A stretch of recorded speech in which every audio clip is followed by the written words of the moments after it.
Welcome to the Untamed and Unapologetic podcast for women boldly stepping into the second half of their lives with fire and passion. Each episode, we're going to dive into honest conversations, transformative insights, and empowering wisdom to inspire you to live fully, fiercely, and without apology. Woo! Yeah, that's right. My name is Christy Bettolini. This is my sister Laura. This is our second episode, so it's part 2. We are going to be talking about our bodies, sensuality, sexuality, what pleasure looks like in midlife, health, nutrition. We're going to do I do breath work, so I'm going to talk about breath work, all of that. Skincare. Everything for, hormones. Lots of things. About menopause, yes. So we're going to be diving deep into that. These first couple episodes, we're just asking questions and kind of figuring out what you guys want to hear more about. So if you hear a question or a topic that you're like, oh, I want to know more about that, or I want to talk more about that, let us know. Yeah. So we're just going to dive right in from part 1 to part 2. So we're asking questions about our sexuality and midlife and how it changes, how our body changes. And we're going to do a lot, I think, about body image too, because I think that's a big part of just how you feel about your bodies. Oh yeah, a huge part of your sensuality, sexuality. Yeah, definitely. So let's dive into some more questions about I like this question. What myths around female sexuality and aging need to be rewritten? Ooh. Besides all of them. Besides all of them, right? Yeah. Well, I think, and you can, obviously, you have an opinion, but I think one of them is that, and a piece of it, there is some truth to it in that our bodies do change with menopause. Things change. Yeah. When I have a side note to that, actually. Something that I was reading, but that I want to circle back to. But I think that it's that we are no longer sexy, that we don't enjoy sex, we can't enjoy sex, or that we are no longer interested, that we're just sort of done or washed up, or that, women in midlife, or that, that it's just sort of like a time where you just sort of settle in and you just have to sort of just like, you wither away, you just sort of like ride off into the distance and then just sort of, you just start to shut it down. Yeah. And that's... Yeah, or you've been in a marriage and it's just like you've been with the same person, so it's not exciting anymore, right. And that's just how it is. It's how it is. It's how it is. You gotta just suck it up. Yeah, it's just how it is. You're aging. Like when you go to the doctor says, oh, you're aging, it's how it is. You're not going to lose that 15 pounds. You're just, that's how it is. Too bad. Yeah, that's what it is. That's Thanks. part of life. Yeah. We're like, no, not accepting that. That's this podcast is all about. A no. Yeah. Although that is interesting. So, when you're on your social media, and everyone here has some form of social media, probably, I'm guessing, whether it's you just have one or you have all of them. But I was on, and I can't remember which one, but you know how they have those ads, and now I apologize to everyone because now it's going to pop up in your social media if you're listening to this. They have those ads for like probiotics that you can take for vaginal dryness, right? Which is something that happens. It's been popping up. So now it's going to pop up on everybody's. But we're going to dive into this later on in upcoming episodes. We are going to get into this, but I went directly to the comments on the ad because I wanted to see them, and it was interesting. So the ad was like women in your 40s and 50s, and that was sort of the lead-in on the ad. Okay, and it was interesting to me that there were a bunch of women commenting, saying, well, I'm in my 40s, and I don't have any problems with dryness, which is fine, but also saying, basically, almost trolling. It was a little unnerving, and I thought almost rude. Like, first of all, if you're going to troll on the internet, first of all, don't be anonymous, attach your name, don't be a pussy. Yeah. Let's not be a pussy, okay? Number one. Number two, it was almost like I couldn't believe how uneducated and sort of almost ignorant a lot of women are about just women's health in general. Saying like, well, if you have problems in your 40s, you're really well. Like, oh, I can't believe you have your 40s. Sex is the best in your 40s, you should be.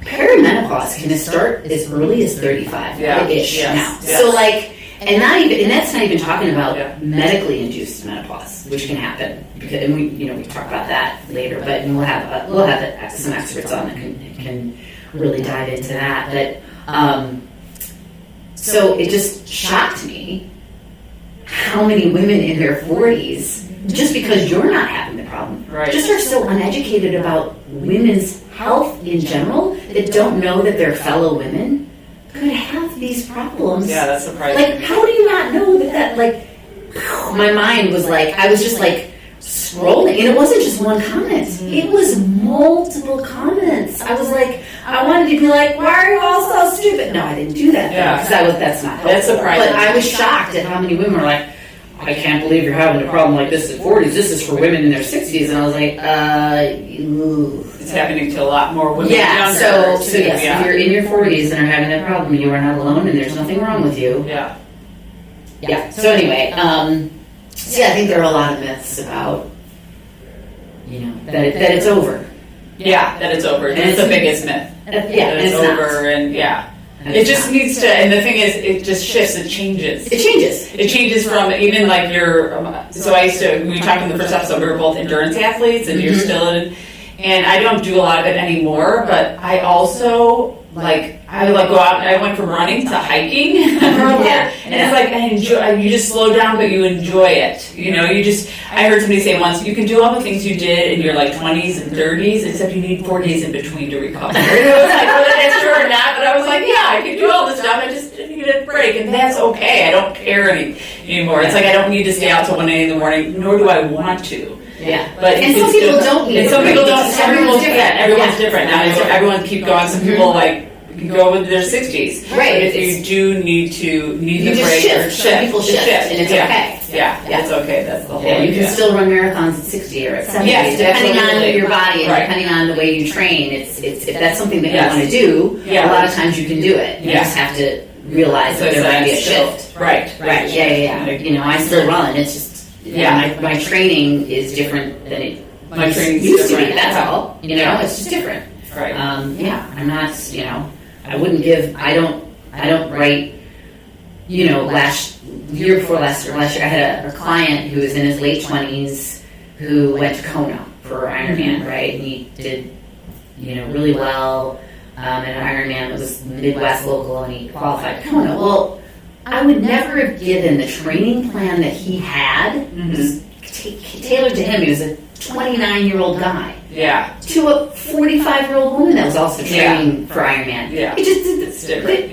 No, the volume was significant because a 45-yearld woman can. I know some women that are really fast that go to Kona. Oh, absolutely. Absolutely, that could qualify for Ironman, but the training would just look different. The training's different. That's all. And I also realized that at the training I did, even in my 20s, that it was actually, a lot of it was really extreme and probably too much for me in my 20s. It was just... It's just so stupid. I just didn't know. I didn't give myself the rest. It's go. So now it's just awareness. Now I'm more aware of allowing this. So how does your relationship with pleasure reflect your relationship with receiving? And we kind of talked about this a lot, overgiving, or I talked about wanting that attention or always seeking something outside of myself, so I had to wanting attention by giving pleasure, right? Yeah. Instead of being the feminine energy is pleasure and attracting energy and being. Right. And we as women of the modern age are kind of told we're doers. We have to go out and do instead of be. Right. But as you get older, you get to shift into more of a being energy. But how would that reflect, would you feel you were told you always have to give, or again, we talked a little bit about this in the first one about receiving that pleasure. I never even thought about it, really. Yeah, I mean, I certainly didn't, when I very early on, and I do think it has definitely shifted, and it's ebbed and flowed, over the course of my life, and definitely something that I've come to realize later on is and it's also easier, I think, as you get older, but you have to advocate for yourself. And I also have found when you know what you enjoy and you know what you need or you enjoy and you like, and you're with a partner, a lover, whatever, and you aren't afraid to lead a little bit, to give direction. Men actually really enjoy that. I love that, because what I hear you saying is, one, clarity, finding just clarity on what you actually, because men want to know, like, they want to know, how do I do it, and then communicating that with confidence. With confidence. And because, yes, okay, look, all men and women, and now first of all, we are talking about heterosexual relationships right now in this, and it can apply to same-sex relationships also, but we're talking about heterosexual relationships. But look, okay, men have, we know what parts they have, and women, we know what parts they have, but everyone,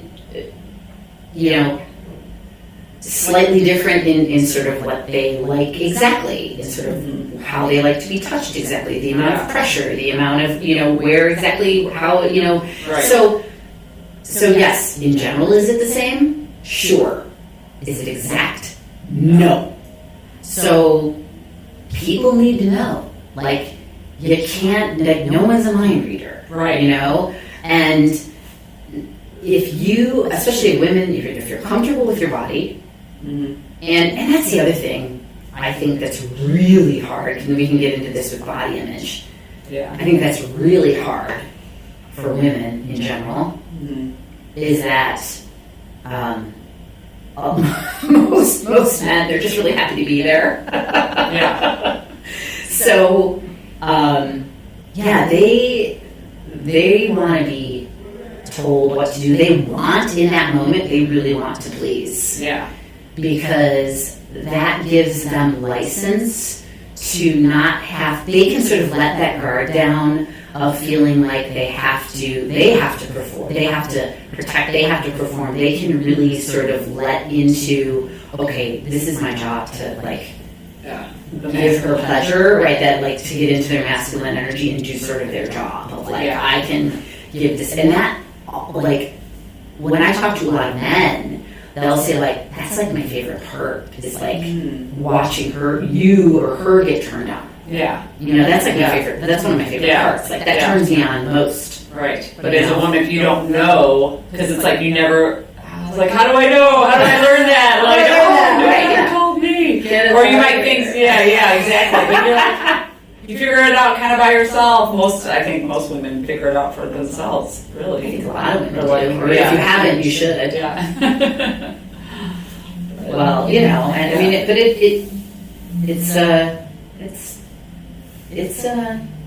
it's a journey, that's for sure. If you haven't figured it out yet in midlife, I'm hoping that you do. I'm not judging. I'm really hoping that you do. I'm hoping, and I feel if we can be a help, right. And I feel there's things I probably don't know that I don't know. If you don't know, you don't know. So this is a good question, and we'll end on this question because we're to be sure. This is a good one. We probably to dive deeper into. What practices help you rediscover your sexual confidence in midlife? And I wrote a couple notes. It's there's things that, again, I didn't know was out there before, like tantra, breathwork, toys, right? And then literally just owning the beauty of aging and self-care, self-love. So literally, meditation even, breathwork and meditation. And then we're going to have something more on just toys or just breathwork and tantra breathwork. We'll talk, just really quick, talk a little bit about tantra, that Well, just even like using the breath to connect your body. So when I teach breath work, before I get into, it's called 9D breath work, I do a facilitation. When you use your breath, it's somatic, so it's like about the body. Because a lot of us have gone to therapy and have learned things, and it's so cerebral. It's all in your head. It's all in your head. But your body holds, so your cells hold this energy that holds trauma, it holds your beliefs, it holds just limiting beliefs. And when you start to breathe, you're opening up your diaphragm, which is like an emotional center, and you start to release all these feelings. So people, when they do breath work, they're like, oh my God, I thought of this. It could be an old boyfriend I had from 50 years ago.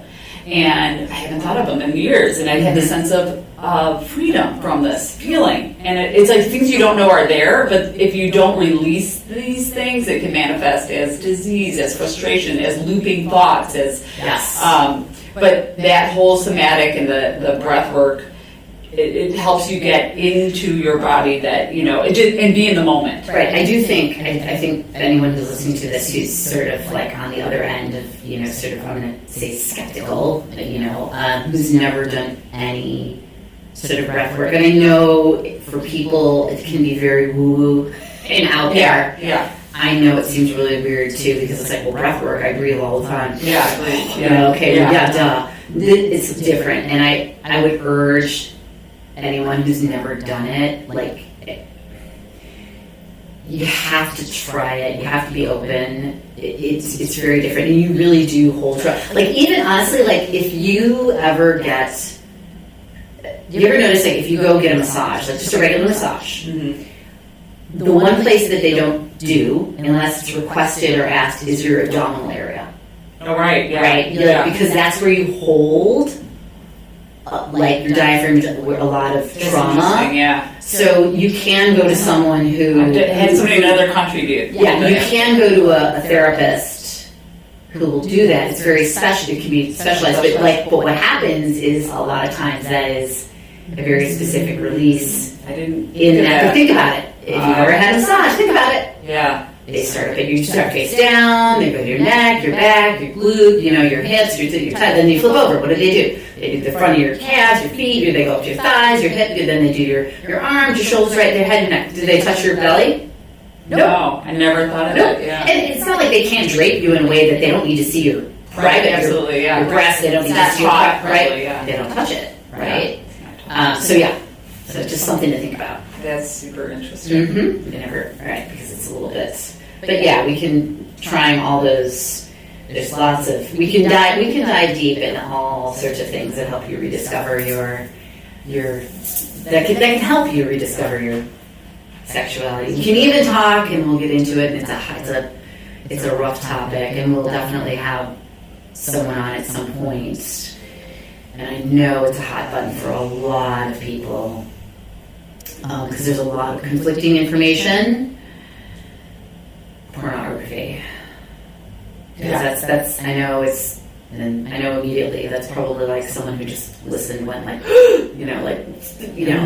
there's pornography is just not one thing, and there's actually women created, written, directed pornography that is different from probably, if you've seen any at all in your life, probably different from what you've seen.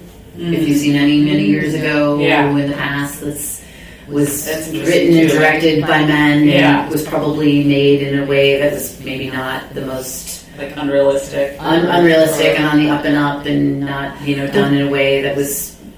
I love that, because I never thought of that either. I never thought of like pornography, good or bad. But what if it could be something in the middle where it's shifted or changed? And it is. That's something I just learned today. Yeah, it is. And I'm not advocating that you use it or not, but just it's something. So there's lots of different things. Can be a tool. You don't have to be addicts. Yes. Right.